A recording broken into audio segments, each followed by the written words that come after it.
that sometimes I don't have a lot to say, but this scepter has my name inlaid. So let's get this started. It's 1 week post-op, and just want to kind of give you some updates. I am down to 249. My highest weight was 279, so I've lost 30 pounds since it started, 10 pounds since surgery. Um, let's talk about it. So the first day, like going in, I was cool, I was calm. My mom, who works in the operator room, she's a surgical tech.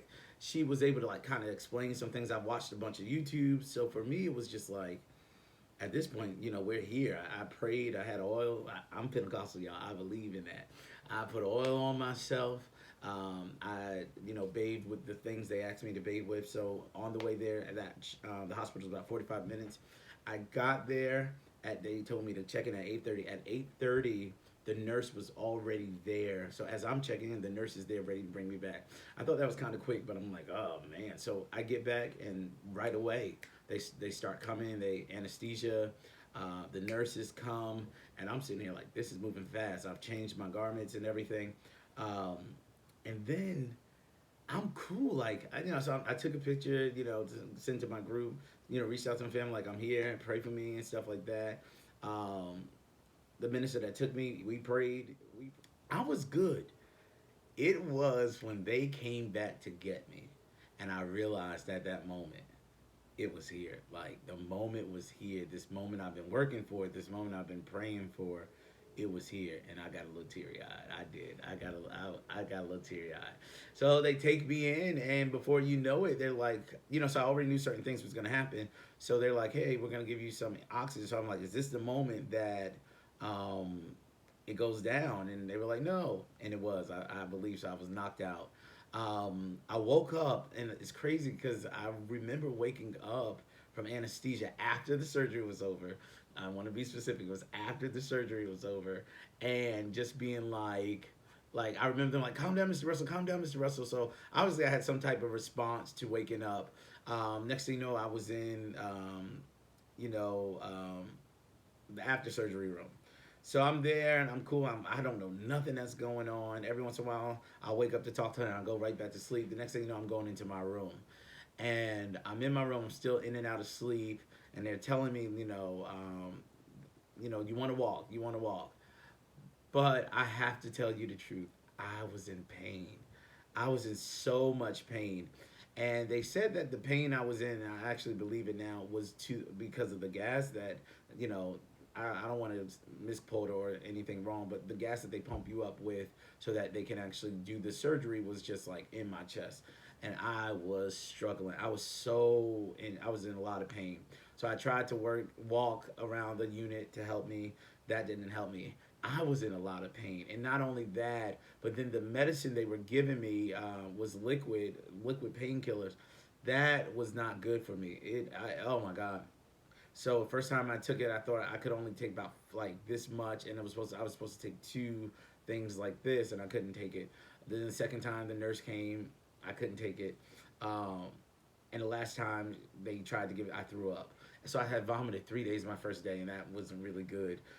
So let me just side note here. The nursing staff actually makes a difference. The lady the first day, I think she was like horrible, and I'll say that any day. I don't think she was a regular on that floor. It was just like water on my tray. It was like these, the measuring cups, and no one was like really like giving me any information. She was just like, okay, there you go, just drink. And I'm like, how fast do I drink? How much do I drink? Like, I've never been here. I'm on the other side. And she wasn't really nice. And even when I was in pain, it took a while for them to give me Gas X. She had not even informed the doctors I was vomiting. And then they did call the doctor, and they had to give me some new medicine for nausea. But the next nurse, the night nurse, man, because my doctor eventually just said, don't drink anything else. You're having you're having IV fluids put in you. You'll be all right. Don't drink anything else tonight. The next nurse was a godsend. She came in. She was like, I know what you're dealing with. Let me get you the new medicine. She gave me new medicine. She said, we're going to wait about 15, 20 minutes. Now, I know they told you not to drink, but I need you to try so we can let your stomach know, remind your stomach what to do. Something phrase she gave me. And she went through the process with me. And I was getting ready to vomit again, and she did not let me get to that point. Like she wiped my head, she told me to breathe, then I started getting hiccups, and that was really painful. And I remember, and I'm not gonna cry, but I remember saying to myself, what did I do? Like, what did I do? Like I know I wanted to lose weight, but like, was this necessary? Like, no, and I kept remember like I like to laugh and stuff, but I was telling somebody, the guy who came with me, I was like, these people did not ask me to take this. Like, they didn't call me and say, do you want to have this surgery? I called them. I reached out to them, and I was like, what the heck did I do? Because this is like painful. Like, and there was one moment, and this is just who I am. There was this one moment, my friend was trying to speak to me, and I just couldn't speak, and I just had to be like, hold on. And I just started speaking in tongues, and I started praying because that's what I know to do. And I had to get myself to this moment of, did I make a mistake? And when I tell you I went to sleep, they were waking me up every 3 hours. That was making me upset. But the next day when I woke up, and then I have a whole nother nurse, and she's amazing. So after that first nurse, I think everyone was so amazing. And I woke up the next day, and I'm like, I made it. And the nurse was like, if you can make it through the first day, you'll make it through the first week. And if you can make it through the first week, you'll make it through the second week. And I was just like, whew. I had no pain that second day. Gas was very minimal. I wasn't in pain. The only thing was I could not drink. And the doctor said you need to drink 3 8-ounce cups by by noon if you were going to go home. So I was only supposed to be there one night. I could not do that. A lot of that was, I think, fear of throwing up. That when I vomited the last night, it was very hard on me. I thought I had messed something up, so I was just like, I'm not. So a lot of that was fear. I didn't know if I could or could not. A lot of it was fear. I did have the new nausea medicine, but the second day I did not take any pain pills. I didn't take any nausea medication, and they had me stay over a second night. And then the second night, the doctor comes in. He says, I want you to drink 2. If you can do 2 before 12, and it's like 7 o'clock, I'm like, oh, I can do 2. I'm going home. I can do 2, and I'm not in any pain. I'm walking.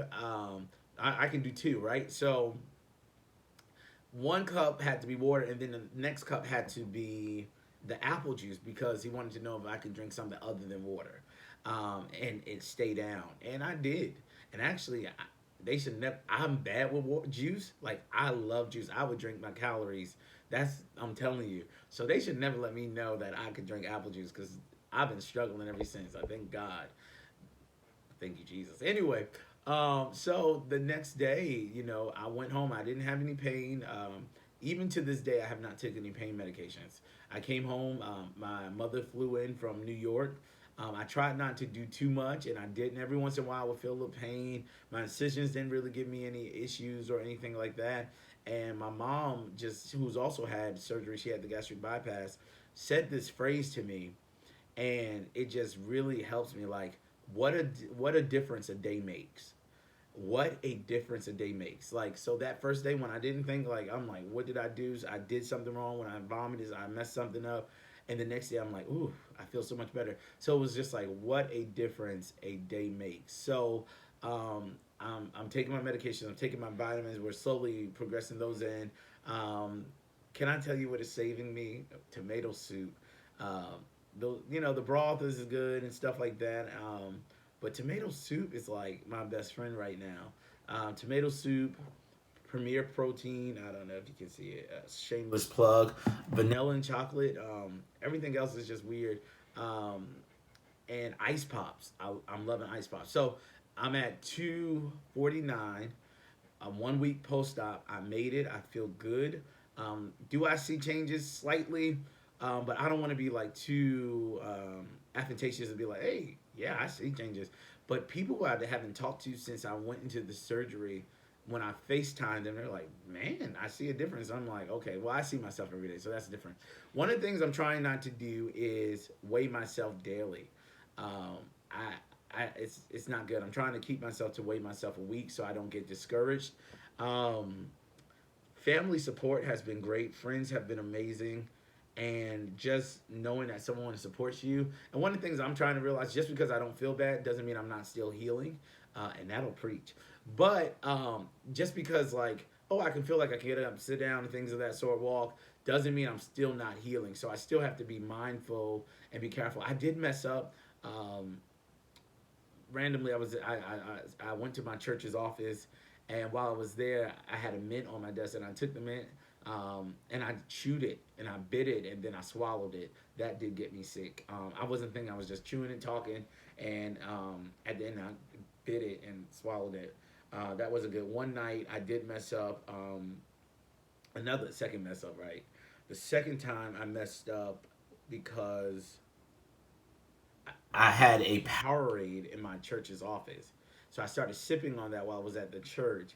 And I like Powerade. Before you knew it, I had drunk the whole bottle. And the next day I felt stuffed. I felt really bad. And that was like a 20-ounce bottle. And that was really bad. Other than that, I haven't had any issues. You know, when people are like, oh, I can only drink 2 or 3 ounces and I don't feel. No, I have no issues. I have no issues. I haven't gotten nauseous one time. I have no issues. You know, people are like, oh, I get constipated. I knew my stomach was not gonna play that. I'm good. Um, so right now is good. I'm gonna be talking a little bit more about like the personal reasons, some of the frustrations I've already encountered with people just saying the dumbest things, and me giving grace to know that hey, this is everyone's not informed.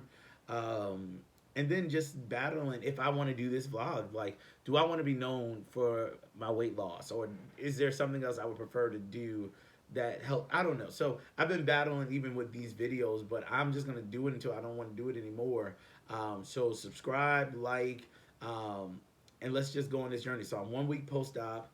I'm doing well, and I am looking forward to whatever adventure this next week has. And I'll talk about some more personal struggles that I've had. Um, but I have asked myself a few times, specifically that first night, what the heck did I do? And why did I do this? And then understanding the concept of this is a restrictive surgery. Like, I'm restricted. Like that's serious. Like, I was gonna go somewhere this week and I could not go, and then I'm like, yeah, I'm restricted. Like, it doesn't mean just food. It's some in other ways, and I know it won't always be that way, but it is once you grasp the concept of, I guess, the restrictiveness of this VSG. Yeah, and then some things with perspective, like having to change my perspective about, and I'm not hungry. Can I tell you something? My family and my friends have been here to my house, and they've been so scared to eat in front of me. And I had to just tell them, eat what you want to eat. I'm not hungry yet. And when it becomes an issue to me, I'll respectively tell you. But I mean, they were like, my mom came to town, she had a burger, and she was eating it in the corner. And I'm sitting like, I see you. My friend took me to the hospital, had a whole roll in his jacket. And I'm sitting in the car like, yo, something smells good. Like, what is that? And he was like, I'm sorry. I'm like, what? I got a roll in my pocket. I'm like, dude, you can eat. I'm not hungry. I promise you. And I can't eat before surgery. And I haven't been hungry yet. But I'm making sure that I'm drinking all day, sipping all day. Crystal Light has been a lifesaver. And I'm just trying different things. But really, tomato soup and Crystal Light, freezer pops, Premier in the morning. I don't really like Premier, so I got some protein I'm hoping to mix into my soup so I can get my protein in. But I don't like drinking shakes all day, and I'm just gonna have an issue with that. So anyway, any questions, comments, or concerns? I know a lot of men don't do vlogging about this process, this VSG, but hey, this is my story, and I hope it is helping someone. I hope you stay tuned to the next one.